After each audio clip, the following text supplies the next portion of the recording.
You know, people always talk about the, American dream, as if it's a white picket fence and a manicured lawn, but they never tell you about the nightmare that comes with it when your picket fence is 2 inches too high or your grass is a shade of green that offends the local dictator.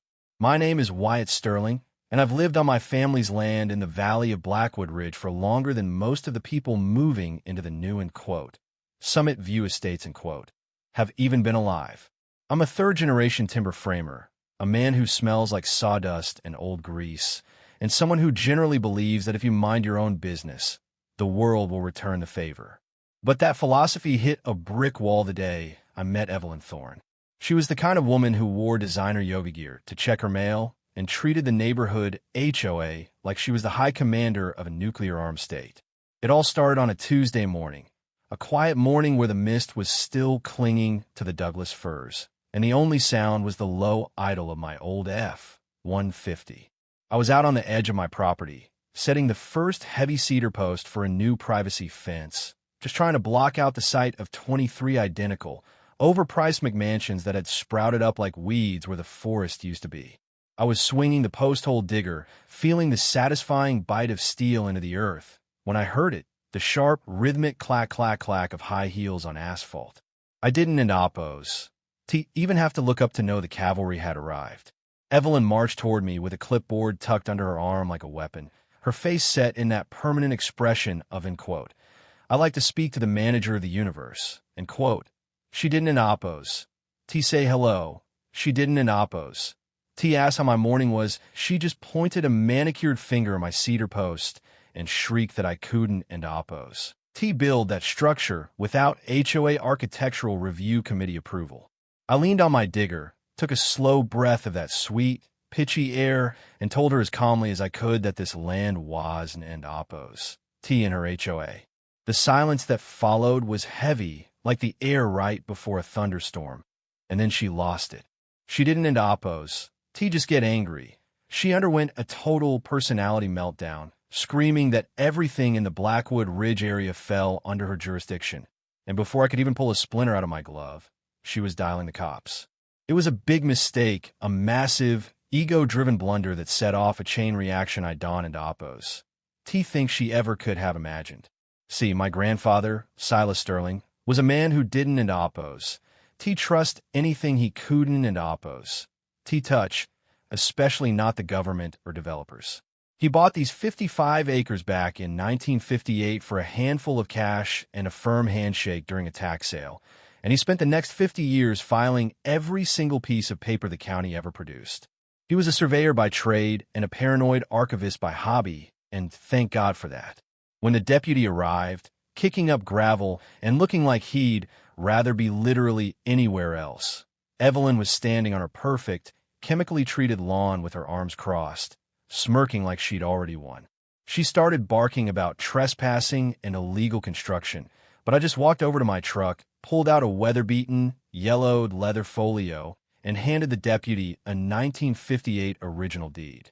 I watched his eyes widen as he read the metes and bounds, and I watched Evelyn's smirk just disintegrate.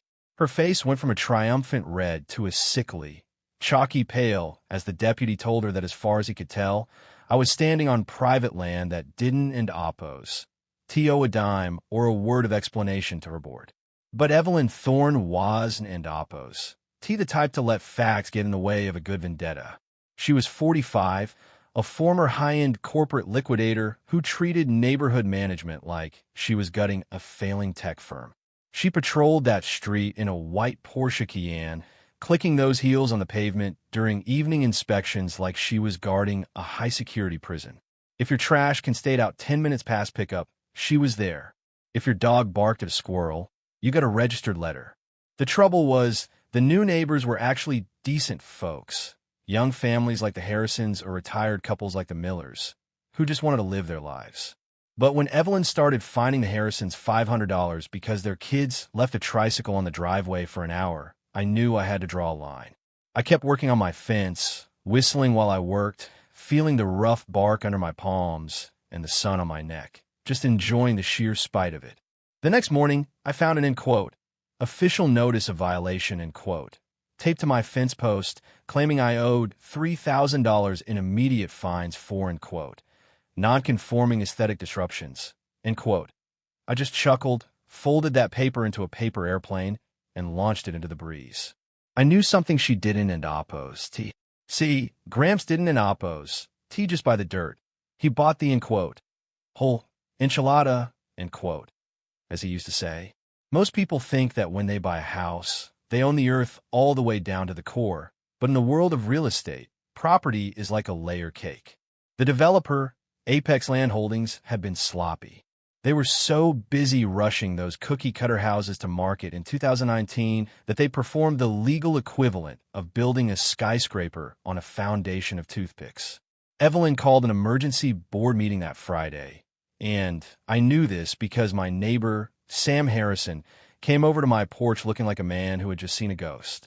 He told me Evelyn was showing photos of my cabin, the cabin my grandfather built with timber he milled himself, calling it a, end quote, derelict shack, end quote, that was dragging down the property values of the entire ridge.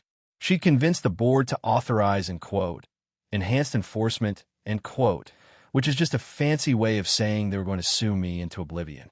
I just sipped my black coffee, smelled the rich, damp earth of the valley, and told Sam not to worry. The first wave of the attack came on Monday in the form of a county inspector named Miller. Now, Miller knew my grandfather, and he knew me, but he had a clipboard and a complaint to follow up on. Evelyn was hovering about 20 feet away, her fingers flying across her phone screen, probably live blogging my impending downfall to her, end quote, Summit View Solidarity, end quote, group. I walked Miller over to the original survey markers, the iron pins Gramps had pounded into the granite back when Eisenhower was in the White House. I showed him how the subdivision's map, the one Evelyn was clutching like a holy relic, had been drawn with a 20-foot error. Miller spent 3 hours measuring, remeasuring, and cross-referencing maps that were older than Evelyn's entire worldview. The smell of diesel from his truck mixed with the sweet scent of the pines as he finally looked up, wiped his brow, and told Evelyn that not only was I not in violation, but that her HOA's fancy stone entrance gate might actually be sitting on my land. That should have been the end of it, but bullies don and oppos. Know how to stop until they hit a wall they can and oppos. Climb. Within 48 hours, I got a cease and desist letter from a high-price firm in Seattle. It was full of legal jargon intended to choke the life out of a normal person, but all it did was make me go back to the cabin and finally break the lock on the heavy iron trunk Gramps had left in the cellar. I had to use a crowbar to get it open, and the smell that hit me was pure history, musty paper, old tobacco, and cedar shavings. Inside were folders upon folders, meticulously labeled in his spidery handwriting. I found the, end quote, golden ticket, end quote, at 2 a.m. It was a document titled, end quote, Subsurface Mineral and Perpetual Access Covenant, end quote. It turned out Apex Land Holdings had purchased the surface rights from a holding company, but they'd never bothered to clear the mineral rights or the access easements that stayed with the Sterling estate. In plain English, it meant that I owned the right to access any point on that ridge to, end quote, explore and extract, end quote, whatever was underneath it. The streets, the driveways, the perfectly manicured lawns, they were all technically subject to my family's right to dig. I wasn't an oppos. Going to start a mining operation, of course, but having the legal right to park a backhoe in the middle of Evelyn's cul-de-sac was a powerful car to hold. The next Saturday, Evelyn hosted a, end quote, neighbor's safety mixer, end quote, on her back patio. I could hear the clink of wine glasses and the rehearsed panic in her voice as she told the neighbors that I was a, end quote, sovereign citizen extremist, end quote, who was threatening the stability of their mortgages. She'd even created a WhatsApp group called, end quote, Protecting Our Ridge, end quote, to coordinate a boycott of my timber business. She was trying to star me out, to make me a pariah in my own home. So, I decided it was time for a little theater of my own. I called a local investigative reporter I knew, a woman named Sarah Vance who had a nose for corporate corruption, and I invited her over for a look at the, end quote, Sterling archives, end quote. When Sarah saw the original land patents and the unresolved easements, her eyes lit up like a kid on Christmas. She started digging into Apex's bankruptcy filings and discovered they'd been, end quote, double-dipping, end quote, on title insurance, selling properties with clouded titles to unsuspecting buyers. While Sarah was building her story, Evelyn went into, in quote, nuclear Karen, in quote, mode. She hired a private security firm to, in quote, patrol, in quote, the property line, which basically meant two guys in a black SUV sat there staring at me while I ate my lunch. They even tried to tow my old Ford truck from my own gravel drive, claiming it was an, in quote, abandoned vehicle, in quote, according to HOA bylaws.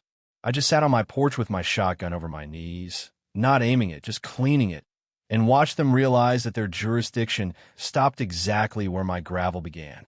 The climax of this whole mess happened on a humid Thursday night in the community center, a building that, according to my maps, was sitting directly on top of an old Sterling drainage easement. Evelyn had called an, end quote, emergency expulsion hearing, end quote, though you can oppose. T really expel someone who ISN and oppose, T a member. I walked into that room wearing my work boots and a flannel shirt dusted with cedar, and the silence was so thick you could have cut it with a saw. Evelyn was at the podium, looking like a queen about to hand down a death sentence.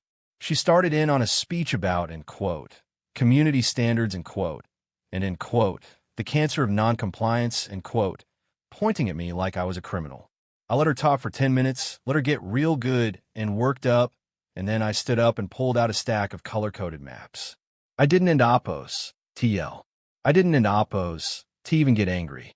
I just calmly explained to the 40 families in that room that their title insurance policies were likely void because the developer had built on land with unextinguished Sterling easements. I told them that Evelyn's, in quote, enforcement, in quote, was actually opening them up to massive personal liability for trespassing on my subsurface rights.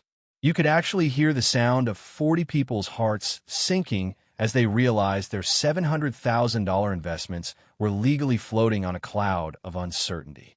That's when the real twist happened. Sarah Vance walked in the back door with a camera crew from the regional news, and the look on Evelyn's face was something I'll cherish until the day I'm buried in this dirt. She tried to have the cameras removed, screaming about, in quote, private property, in quote, but I just smiled and pointed out that since the community center was on my easement, I was technically the host of the evening. The meeting devolved into a beautiful, chaotic suburban meltdown. Neighbors who had been terrified of Evelyn for years started standing up and demanding to know why she'd been harassing them while the HOA was sitting on a legal landmine. Evelyn's own board members started resigning right there on the spot, citing, and quote, extreme liability exposure, end quote. It was a massacre. But the final nail in the coffin was a little document I'd found at the very bottom of Gramps' trunk. It was a letter from 1961, a personal note from the county commissioner to my grandfather confirming that the Sterling land was designated as a, and quote, perpetual agricultural preserve, end quote. This meant that no matter what the HOA said, their zoning didn't and oppose. T applied to me, but my environmental protections applied to them. The aftermath was swift and brutal for the Queen of the Ridge. The news story broke the next night, and by Monday, the HOA's insurance provider had canceled their coverage. Without insurance, the board couldn't and oppose to operate. Without the board, Evelyn had no throne. She tried to sue me for defamation, but my lawyers, who were working on a contingency because the case was such a slam dunk, hit her with a countersuit for harassment, intentional infliction of emotional distress, and civil rights violations. We found out during discovery that she'd been skimming a little off the, end quote, community enhancement fund, end quote, to pay for her Porsche's lease. It wasn't an oppose, too much, but it was enough to bring in the DA. The last time I saw Evelyn Thorne, she wasn't an oppose, T wearing designer yoga gear or clicking her heels on the asphalt. She was loading boxes into a U-Haul, looking 10 years older, her house having been foreclosed on because no one would buy a property with a clouded title in a neighborhood with a defunct HOA. As for me, I finished my fence. It's 6 feet of beautiful, aromatic cedar that glows in the sunset. But I didn't oppose. T stopped there. I worked with the neighbors, the good ones like the Harrisons, to dissolve the HOA entirely and replace it with a, end quote, land conservancy, end quote. Now, instead of paying $300 a month to a dictator, everyone puts $100 into a fund to maintain the forest and the hiking trails. We have community barbecues where the music is loud, The kids run wild, and nobody measures the height of your grass. I even donated 20 acres of my back lot to the Conservancy, ensuring that no developer will ever put a, in quote, Summit View, in quote, sign there again. I sit on my porch now, listening to the owls and the wind and the firs, and I think about my grandfather. He knew that land ISN and oppos. T just something you own. It's something you protect. It makes me wonder, though, how many other people out there are living under the thumb of a neighborhood tyrant, sitting on a mountain of paperwork they haven and oppos. T read, just waiting for someone to find the right folder in an old iron trunk. Was I right to tear down the whole system just to save my fence? Or did I leave 40 families in a legal lurch that they didn't into oppos? T deserve? I guess it depends on whether you value the picket fence or the freedom to build it yourself. What would you have done if your American dream turned into a battle for your own backyard? Drop a comment below and let me know if you've ever had to go to war with an HOA, because I'm reading every single one and I want to know who really owns the land you're standing on.